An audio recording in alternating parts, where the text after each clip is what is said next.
Hey, what's going on, guys? This is Matt Wenning at WenningStrength.com, and today we are going to talk about my picks for the top deadlifters of all time. Now, everybody has their own list, and no one is right or wrong. So I'd like to hear what you guys have to say at the bottom. Let's get to my list.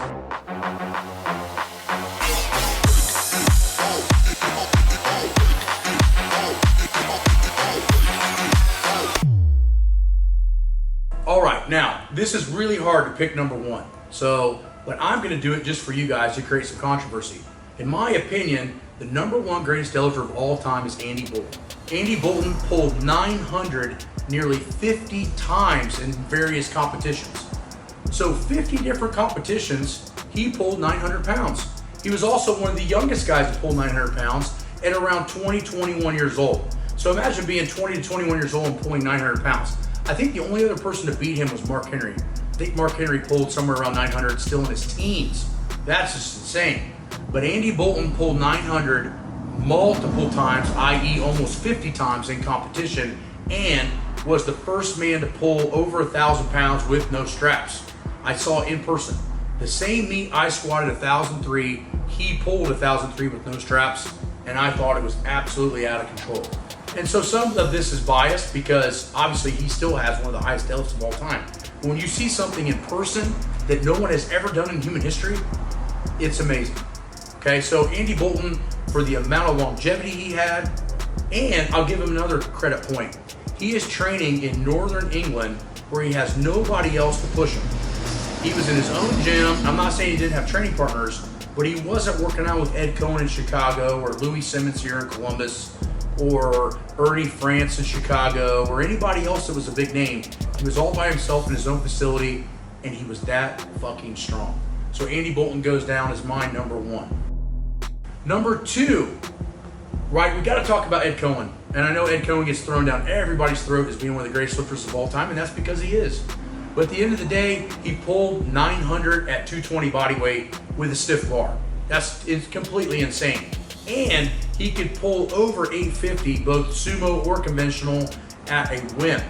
I actually watched him right before he tore his adductor, and you'd have to ask him to know exactly which muscle it was, but I went up to quads to train with him one day, and he pulled, I want to say 920 for a double. Right before a massive competition, was going to be the first man over 950 pounds on the deadlift, and he tore something in his leg that day, and he never really pulled sumo heavy again and had to go to conventional. I want to say that was around 99, 2000. So think about being able to pull 900 plus two times at about 230 body weight. I mean, that's just completely insane. And be a great squatter and a great bencher. Number three. This gets hard because we have to deal with all-time numbers, we have to deal with longevity, we have to deal with all these other factors, weight classes. Benedict Magnusson. Benedict Magnusson beat Andy Bolton's record. Andy Bolton pulled 1,003, then I want to say 1,008, and then retired and or got sick. And Benedict Magnusson comes out of the gauntlet and pulls 1,013 and makes it look like a speed lift. Unbelievable. I have never seen a deadlift move off the floor that fast. And I think a lot of people, because it's been nearly 10 years ago that Benedict Magnusson's pulled that, we see all these guys in Strongest Man with these straps pulling like 1,050 and 1,100. And don't get me wrong, that's really impressive. But they're not doing it with a deadlift bar, and they're not doing it without straps.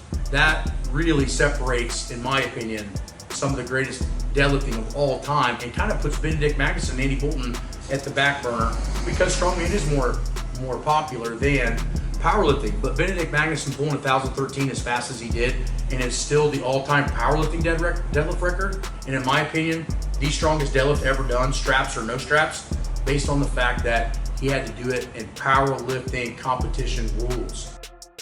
Another person that we're going to have to put in that list that I think is somewhat forgotten and should never be forgotten is Gary Frank. Gary Frank won a ton of WPO titles, took the all-time world record total from the 2400s to the 2800s in the mid-2000s. So let's think about that. Nobody had ever totaled 2400. Gary Frank, or maybe 2450.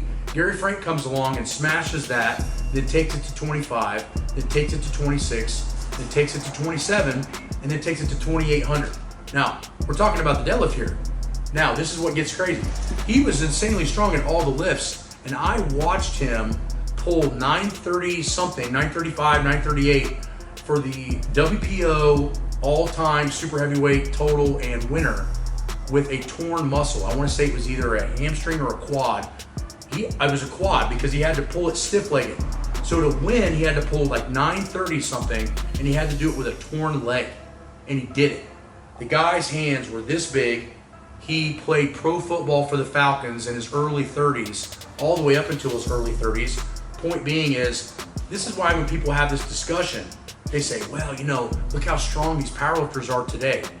Well, I'm here to tell you, based on what I saw with Gary Frank, if professional football linemen and running backs decided that there were $20 million purses in powerlifting, the powerlifting world records would be completely shattered. Gary Frank walked out of professional football and took powerlifting to a completely different level. A lot of the reasons I think he's forgotten is because gear was the only way to go at the top level at that time. But I'm here to tell you, because I lived through that era, that the gear didn't help as much as you thought. So Gary Frank has to be on this list for pulling multiple 900-pound deadlifts, but pulling like 930 with a torn quad. Completely out of control. All right, so my final guy, I'm gonna throw in a kind of a wild card that a lot of you guys haven't heard of for this reason, deadlifting. So we've all heard of Enzer Advanced Designs. Enzer Advanced Designs makes squat suits, knee wraps, wrist wraps, elbow sleeves, equipment. What a lot of people don't know is Enzer, the equipment, got its name from a guy named John Enzer. John Enzer was kind of a wild man back in the 80s. He was very well known for having insanely long hair and wore a ponytail at powerlifting meets. But he was an 800-pound deadlifter at, I want to say, under 200 pounds for a long time in the 80s, maybe even up to the early 90s. John Enzer was an immense puller, but why John Enzer is on the list is not necessarily that he was the strongest deadlifter, is that he had so much effect on powerlifting from, say, 89, 90 all the way to 2008 to 12, making squat suits, making knee wraps, advancing powerlifting in the equipment side. But he actually got his name for being an outstanding deadlifter. John Enzer was known for having immense pulls at a light body weight, so you have to put him on this list just based on the fact that he changed powerlifting with gear forever. Now, he's my wild card. We could have Mike Bridges in there, totally easy. We could have, a lot of other guys. I would say even Alexander Kutcher from Russia. He pulled, I want to say, close to 800 at 165 at the WPO. You have a lot of guys. The problem is it comes down to longevity as well. So Mike Bridges might take the place of John Enzer based on that. And then you also have to not forget the legend Larry Pacifico. Larry Pacifico was not only great at powerlifting, he was an immense deadlifter at his weight class, and he was unbeaten when there was only one world championships for 10 years. So imagine being the best in the world for 10 years and actually being even stronger than some of the heavier guys. So that's my list. Why don't you guys list your list? Now, if you need help on the deadlift, come on to WenningStrength.com, check out the Train Heroic, check out Patreon, and check out online coaching. A lot of times these guys get to be great deadlifters by being technical masters. And that's what we are here. We have biomechanical backgrounds. We've been in pro football and online coaching. We've been to the highest level of education, the highest level of sport. So if you need help, we're the place to come to. Go check out WenningStrength.com.